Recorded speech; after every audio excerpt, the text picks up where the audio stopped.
Yo, my boy Zeldris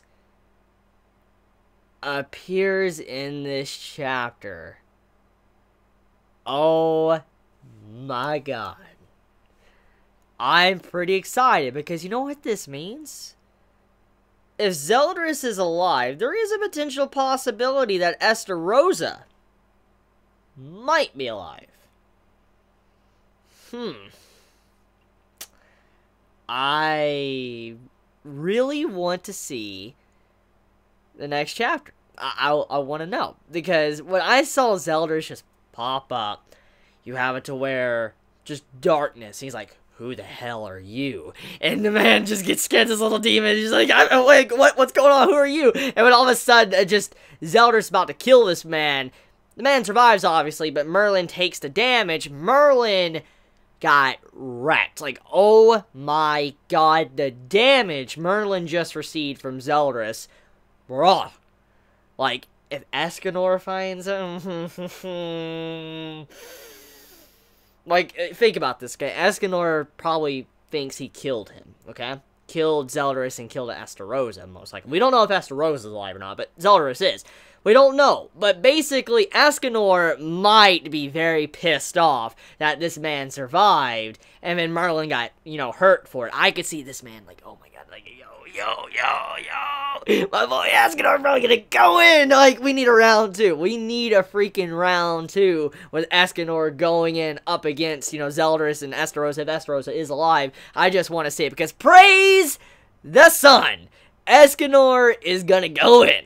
So, speaking of Escanor, let's talk about probably one of the best moments of the chapter. So Gowther and King are having like a heart-to-heart convo with each other, which I'll talk about in a sec. But they're having a heart-to-heart convo, and King being so drunk and all that, he knocks off Escanor's glasses, which confirms the glasses theory. Basically, the glasses on Escanor is what is holding his transformation back, why he is not becoming beefcake mode. So, they get knocked off for like probably a second, okay? Maybe a couple of seconds at max. Basically, they get knocked off, they're flying in the air and all that, and soon as they come off, Escanor's freaking entire personality changes. This man's like, you're gonna make me, like, impotent fool, you're gonna make me look after him, and the glasses went back on his face thanks to Gowther, and then he just chilled the fuck down a little bit. I'm like, yo, like, that's so freaking great. Just Escanor, like, this man just buffs up and all that, like, his entire outfit just breaks and stuff because of the glasses falling off. He's like, impotent fool, and then all of a sudden, you know, the glasses come back on. He's like, oh, I'm sorry, that could have ended really badly. I'm like, oh my god, just like, Escanor is such a fun character, because just the dramatic difference in his character when he goes from buff mode to his scrawny mode is hilarious. I mean, you have someone like Escanor that's so tiny and scrawny, he needs help or whatever, he's coughing and all that, but then you have, like, when his glasses are removed or he's in the sun, this man straight up comes buff, prideful, he's like, you're in my world, you're in my presence, like, why are you here? I just love Escanor's lines, and just the way he pops up, it always puts a smile on my face. So, the way he acted, I just got a good laugh out of that. That was really nice. that had me dying. I was just like, oh my god, Escanor, I'm so glad you're in this series. And Nakaba Sensei, I'm so glad he added his character. Just his character has been a blast. So, besides all of that, let's talk about the Gowther and King convo, the heart-to-heart, you know, conversation they had. So King is pretty drunk. Like, the man's probably not going to remember basically talking with Gowther at all, but Gowther pretty much got the gist of it, of what King's true feelings were. And basically, King is very conflicted in his mind, which is obvious why. I mean, the man has been through a lot. He's had basically his love finally confessed to him, and he confessed back, which is great news for him, but not just to stop there. Basically, the way he views Gowther is very indifferent now. He doesn't really know how to view him, and also how he viewed Meliodas for so long. He's really changed, and he doesn't really know how to feel about certain things. And so basically, he's very conflicted. He's really upset with Gowther, which, like I said, is understandable. But at the same time, he wants to forgive him. He kind of understands, and he's like, I'm sorry. So inside of his mind, you can see these jumbled up thoughts and all that. He's thinking about, you know, how awful he's been to Gowther, how he can't forgive Gowther, but then he goes into other looter thoughts, which, oh my god, like the Diane moment. Like, he's thinking in his mind, he's like, Diane, I'm like... This man King, like, he's fucking drunk and all that, and the man's singing about these depressing things. I mean, you just see on the bottom, he's like, Diana, he's like, and I'm like, bro, like, King, like, my god, my boy.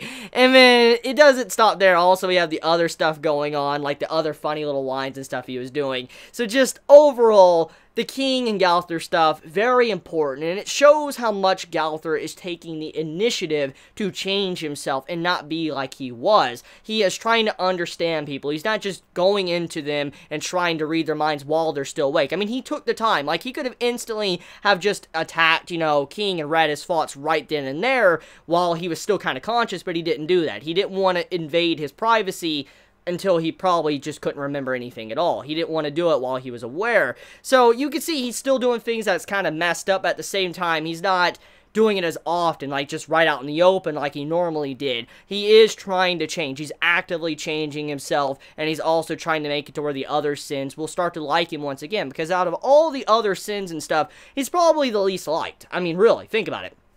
Gowther has not really had much of a personality since he has been a doll for so long, and the way he's treated some of them, obviously some might not really like him or really care much about him. Probably the only one that really has kind of like a connection with him is, you know, Merlin. But now Diane, obviously, she's grown closer to him, and now King is slowly growing closer. It's only a matter of time for the others join in. So just, I like how Gowther is changing. It's just a great way to take his character, and I love the development he is getting.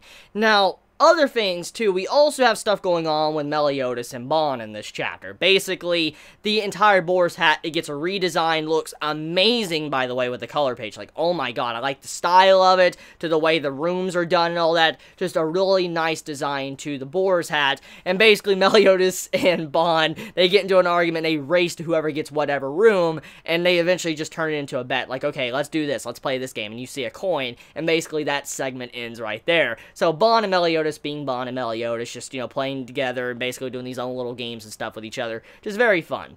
And the next thing to move into is the Elaine, Diane, and then Elizabeth stuff. So that main scene was kind of like a update status on Elaine, seeing what's going on with her, if she is completely gone yet, or how she's still staying there. Basically, from what we can see, she has this charm, but also Elizabeth is helping her out, and that is why she hasn't completely disappeared yet, but she isn't back to her normal self. She even states that in this chapter, so there's still some problems she's having to face, but overall, she is not gone right now, and Elizabeth is helping her out to where she feels a little bit better.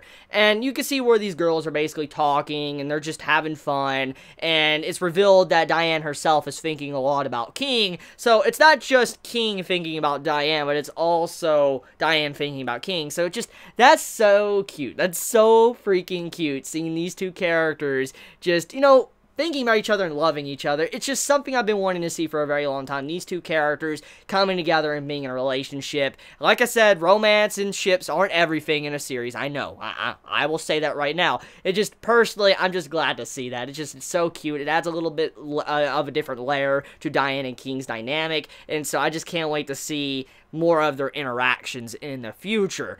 But yeah, basically, that's it. I mean, the chapter is very simple. It's basically like update status on the characters, kind of what they're doing, but also gearing up for whatever's to come, because, you know, what happens to Merlin at the end of the chapter. Like I said, curious to see how Escanor reacts to that. Let me know your thoughts in the comments below. I love you all so much. Please be safe. Chibi out.